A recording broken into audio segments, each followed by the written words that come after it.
como que a gente consegue resolver o problema do esquecimento? Como que a gente interrompe esse processo que é natural da gente? Basta você pesquisar por 1 minuto na internet e você com certeza vai achar algum professor ou algum coach falando o seguinte, que para você driblar a curva do esquecimento, você só precisa...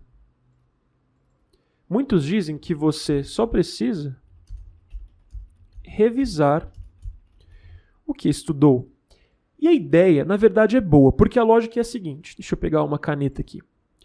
Como eu falei, quando você aprende, a sua retenção está aqui em 100%, né? Aí você aprende a informação, o tempo começa a passar, a sua retenção vai diminuindo cada vez mais. E por que falam para você revisar a informação? Porque quando você revisa, teoricamente, o gráfico vai voltar lá para cima. Finge que isso aqui está reto, tá? Quando você revisa, o gráfico volta lá para cima e a sua retenção volta a 100% e ele vai voltar a cair com certeza, só que agora numa taxa menor. Você vai perder as informações numa velocidade menor. Mais uma vez, você revisa, volta lá para cima e o gráfico vai caindo numa taxa cada vez menor. Só que o que acontece?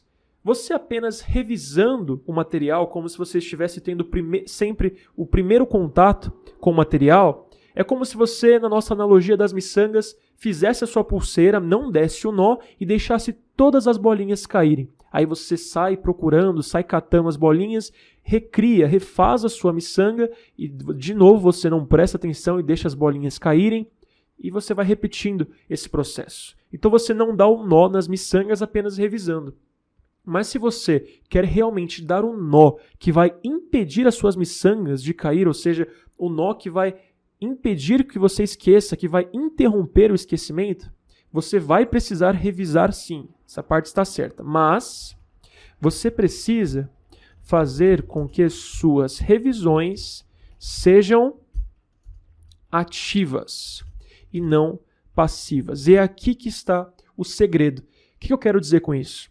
Que em vez de você assistir a aula de novo, vou até pegar uma caneta vermelha aqui, em vez de você assistir a aula do zero, em vez de você reler o texto que você já leu, ou então pegar as anotações que você fez e apenas reler aquilo ali passivamente, você deve fazer o seguinte. Você deve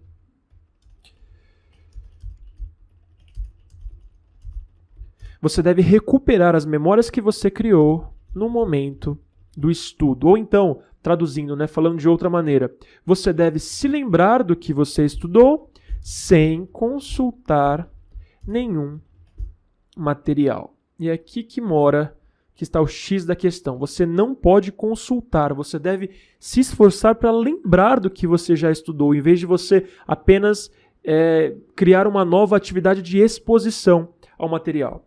E essa estratégia é conhecida na língua inglesa como, está muito em alta falando nisso, na ciência do aprendizado, principalmente lá fora, é conhecida como Retrieval Practice. E não existe uma tradução muito certa para a língua portuguesa. Eu coloquei prática de lembrar aqui, porque eu já vi alguns professores chamando essa estratégia de prática de lembrar, mas na verdade não importa a tradução, importa o que ela significa, na prática.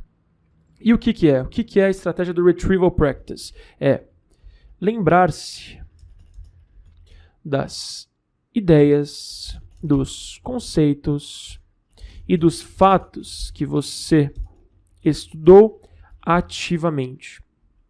Mais uma vez, só para frisar, sem consultar nenhum material. E eu gosto de pensar no Retrieval Practice não como uma técnica de estudos específica. Então, não é uma técnica. Não é uma técnica específica, o xizinho aqui. Mas, na verdade, ele é um princípio. É um princípio do aprendizado que deve estar presente em qualquer atividade de aquisição de conhecimento em que você esteja empenhado.